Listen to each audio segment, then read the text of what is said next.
Welcome to The Explainer. Today, we're unpacking a deeply unsettling narrative, drawn straight from the dark, winding highways of Maharashtra. You know, if you've ever driven through dense forest roads late at night, you definitely know that creeping feeling that you might not be entirely alone out there, right? Well, today we are exploring a local legend that brings that exact fear to life. But honestly, this is way more than just your standard ghost story. It's a really stark reminder of why rural folklore actually serves as a cultural survival guide, warning us against the deadly arrogance of just ignoring local wisdom. We're going to break down the chilling story of the chhalawa, analyze the timeline, the psychological terror, and the catastrophic consequences of that arrogance. So grab a seat, get comfortable, and let's just dive right in. So, what actually happens when you ignore the warnings of locals on a pitch-black, lonely highway? That's really the central question of our explainer today. We're introduced to Manoj and Anu. They're a couple whose fateful work transfer to the Konkan district basically sets this entire nightmare into motion. Now, Manoj is focused, he's super practical, and he is highly skeptical of absolutely anything he can't see with his own two eyes. They spend their entire day loading their belongings into a truck, completely unaware that this delay is pushing them right into a seriously dangerous window of time. What happens when stubborn urban arrogance meets ancient rural folklore? Well, let's find out. But before we go any further, we need to define exactly what we're dealing with here. The chhalawa isn't just some regular ghost. As local lore describes it, it is a shape-shifting entity. It's a master of illusion that deliberately tricks and lures night travelers to their absolute doom. Once you're in its grip, it doesn't just scare you and run away. It takes you with it. So Manoj and Anu aren't just facing a spooky unlit road. They are driving straight into the hunting grounds of a predator that literally plays with your mind. What starts as a simple logistical delay very quickly turns into a potential death sentence. The truck doesn't actually finish loading until about 4 p.m., and the drive to Konkan? That takes a grueling 8 to 9 hours. So just do the math with me here. That means they are absolutely guaranteed to be driving through the most desolate, heavily forested stretches of the highway in the dead of night. They are totally locked into a collision course with the dark. And it's wild, because before they even leave the city, they get their first stark warning. The truck driver is noticeably pale, super anxious, and he practically begs Manoj to wait until morning. He quotes the exact local lore about the chhalawa, warning that traveling the specific road at night is basically like willingly putting your head in a bear trap. But Manoj, who is completely driven by his strict schedule and a start date for his new office, just arrogantly dismisses the whole thing as superstitious nonsense. He flat out forces the driver and his young helper Chodu to hit the road.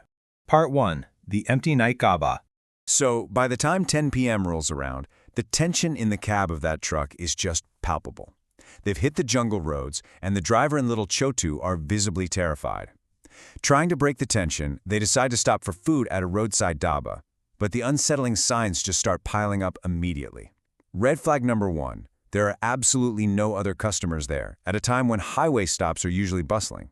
Red flag number 2, the dhaba staff gives them a super explicit warning saying people do not travel this road after dark, and they urge the group to just sleep at the guest house out back. Manoj, of course, refuses again. But here is the crucial foreshadowing you really need to pay attention to. Anu spills some food on her clothes and wanders over to the washroom alone in the dark.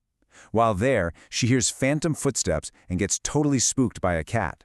Almost the second she gets back to the group, the incredibly anxious truck driver announces he needs to use the washroom, and he steps away into the pitch-black darkness for a solitary 5-minute break.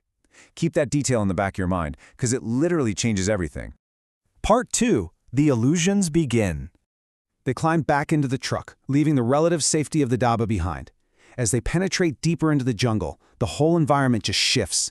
The psychological torment that the chhalawa is so famous for finally kicks into high gear.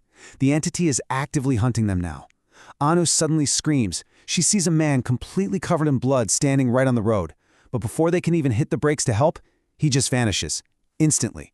Chodu the helper completely loses it, screaming that the chhalawa is on them. Manoj, still trying to be the rational one, tells Anu to just close her eyes. But then, a wedding procession appears on the road ahead. A barat.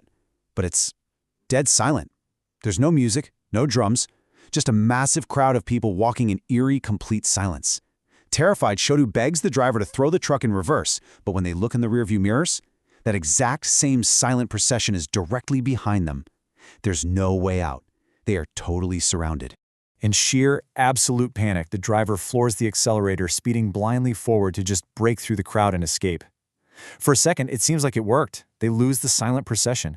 But then they notice something so much worse. They pass a roadside water pot, a piao, and a little stone bench with a milestone painted on it that reads Kumkan, 2 hours away. And the horrifying realization finally sets in. They had already passed this exact spot miles and miles ago, right after they left the dhaba.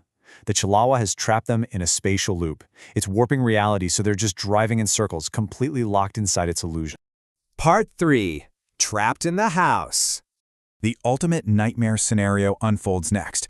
The truck doesn't just sputter and break down. It inexplicably stops dead in its tracks. The engine just dies. Knowing that sitting in a disabled truck makes them sitting ducks, the group makes a truly desperate decision to seek shelter in this ruined, abandoned house they spot hidden in the nearby bushes. It's completely filthy, but it has 2 beds. Exhausted and honestly just paralyzed by fear, they lock the heavy wooden door from the inside and, somehow, miraculously, manage to fall asleep. But suddenly, the dead silence of the room is shattered by the sound of a falling water glass. Anu jolts awake, rubbing her eyes in the dim moonlight, and lets out a blood-curdling scream. Because lying right there on the floor is the young helper, Chotu. He has been brutally murdered in his sleep. His throat has been physically torn open. Okay, let's just hit pause for a second. I want you to think about this logically, based on the evidence we've discussed so far. The doors to that ruin were locked from the inside, right? That means the killer, this shape-shifting chhalawa, is in the room with them right now. It is one of them. Before the characters figure it out, I want you to piece together the clues from back at the dhaba. Who is the real chhalawa? Absolute chaos and paranoia just erupts in that bloody room. The truck driver points his shaking finger directly at Anu. He's yelling, arguing that she must be the chhalawa because she went into the dark by the washroom all by herself, and hey, she was the very first one to start seeing illusions like the bloody man on the road. But Anu fiercely defends herself, and she turns that exact logic right back on him. She points out that the driver also went into the dark alone. He took a 5-minute break right after she did, so who is telling the truth here? The tension snaps. The driver suddenly picks up a heavy wooden stick from the rubble and violently attacks Anu. Manoj jumps in to protect his wife and takes a really brutal hit straight to the head. He's bleeding, falling to the floor, and as he hits the ground, his eyes happen to catch a shard of a broken mirror lying in the dirt. He looks at the reflection of the room and he sees a horrifying truth. The truck driver standing over him casts absolutely no reflection. None. The real truck driver never actually made it back from his break at the dhaba. The thing driving them deep into the jungle was the chhalawa the entire time? Part 4. The Escape. Realizing they are literally locked in a tiny room with a monster, Manoj taps into pure, unfiltered survival instinct. He grabs the heavy metal water pot and smashes it directly into the chhalawa's head, following it up with a desperate barrage of strikes using the stick. The entity is stunned, but only for a second. It's just long enough. Manoj grabs Anu's hand, throws open that heavy door, and they sprint out of the ruined house as fast as they can. And in a stroke of just incredible, unbelievable luck, the very first rays of the morning sun begin to peek over the horizon. As the local source material notes, the rising sun instantly breaks the chhalawa's power. It cannot pursue them into the daylight. They make it to the road, flag down a passing morning bus, and eventually escape to Konkan.